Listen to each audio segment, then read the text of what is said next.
আমি তার বক্তব্য যখন শুনতাম, তার মাথা নাড়ানো, তার হাত নাড়ানো, এটা দেখে আমি কলিজা দিয়ে এটা বুঝতাম যে তার এই কথাগুলো কোনো রকম নাটক বা মেক নয়, বরং হৃদয় উৎসারিত কথা। বক্তব্য অনেকেই দেয়, অনেক সুন্দর সুন্দর স্বপ্ন দেখায়, অনেক লম্বা লম্বা হুঙ্কার ছাড়ে, কিন্তু আমি ইয়াকিনের সাথে এই কথা স্পষ্ট বুঝেছি যে শহীদ শরীফ ওসমান হাদী তার জবান আর তার দিল বরাবর ছিল। সে হৃদয়ে যা লালন করেছে তা জবানে উচ্চারণ করেছে।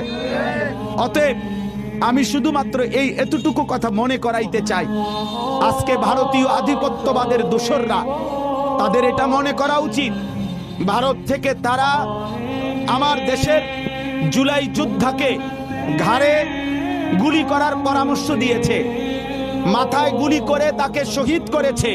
বাংলাদেশের জনসংখ্যা কম হতে পারে, তোদের ভারতের জনসংখ্যা বেশি হতে পারে, কিন্তু রব্বে কাবার কসম, আমার বাংলার 18 কোটি জনতা জীবন দিতে যতটা পছন্দ করে, তোরা বাঁচতে যতটা চাস বেটা। শহীদ শরীফ ওসমান হাদীর নিজের লেখা একটা কবিতা আছে, আমায় ছিঁড়ে খাও হে শকুন। সেই কবিতা শহীদ শরীফ ওসমান হাদী নিজেই আবৃত্তি করেছিল। সে বলেছিল যে আধিপত্যবাদের দোসররা আমার সারা দেহ ছিঁড়ে ছিঁড়ে খাও, কিন্তু আমার মাথা খাইও না, অর্থাৎ আমি মাথা বিক্রি করব না।